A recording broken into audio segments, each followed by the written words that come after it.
बानिए सल्तनते मुगलिया जहीरुद्दीन मोहम्मद बाबर के वफ़ात के 3 से 4 दिन बाद उसका सबसे बड़ा बेटा नसीरुद्दीन मोहम्मद हुमायूं 30 दिसंबर सन 1530 को 22 साल की उम्र में तख्त नशीन हुआ।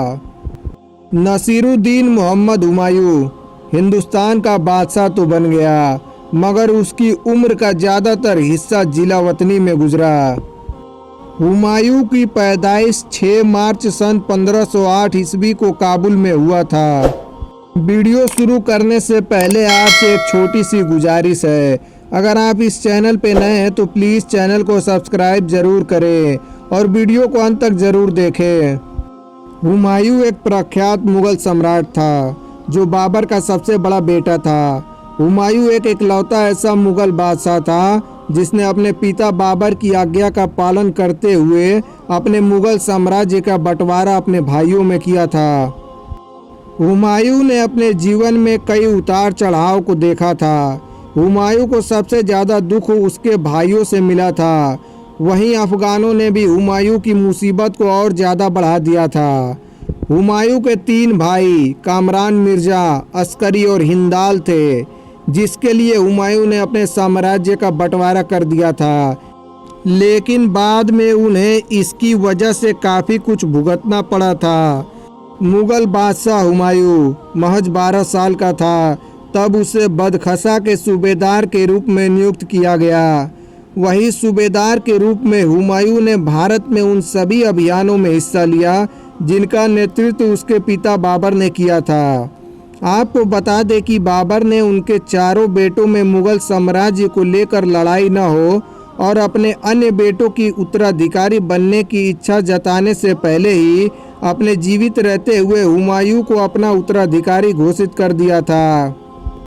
इसके साथ ही बाबर ने चारों तरफ फैले अपने मुग़ल साम्राज्य को मजबूत बनाए रखने के लिए हुमायूं को मुग़ल साम्राज्य को चारों भाइयों में बांटने के आदेश दिए, जिसके बाद हुमायूं ने अपने मुग़ल साम्राज्य को चारों भाइयों में बांट दिया।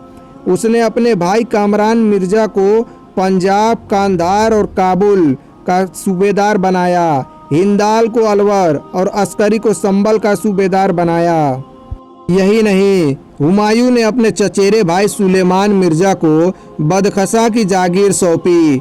हालांकि हुमायूं द्वारा भाइयों को जागीर सौंपने का फैसला उसकी ज़िंदगी की सबसे बड़ी भूल साबित हुई।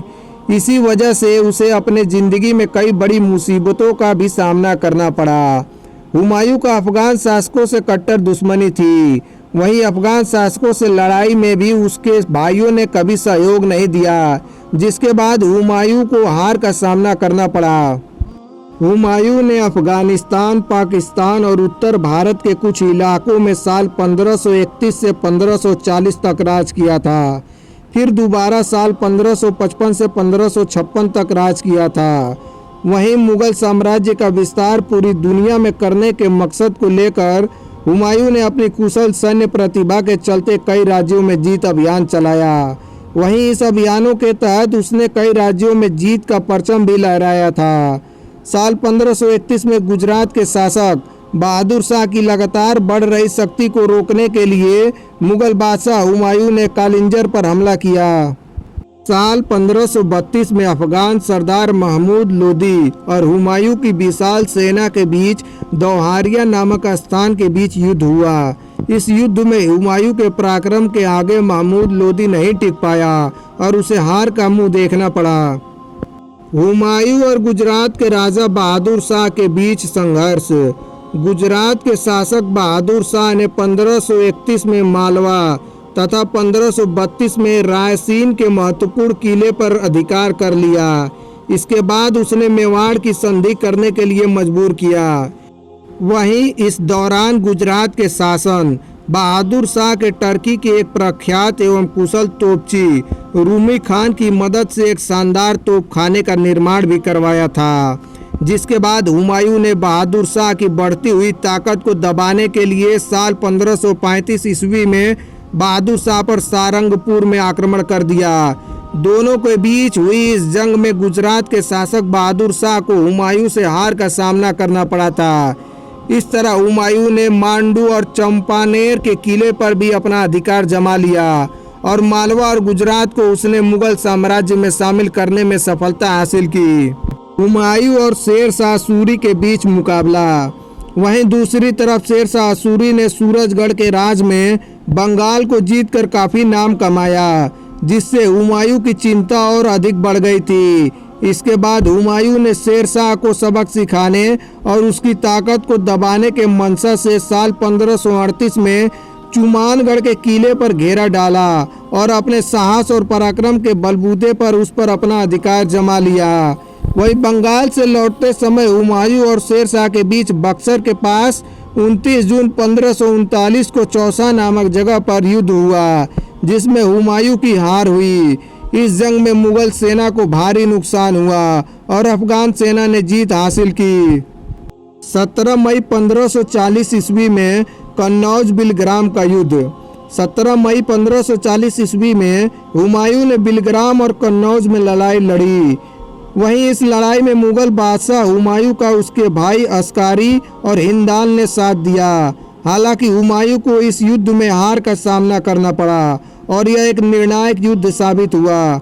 वहीं कन्नौज के इस युद्ध के बाद हिंदुस्तान में मुगल राज कमजोर पड़ गया और देश की राज सत्ता एक बार फिर से अफगानों के हाथ में आ गई।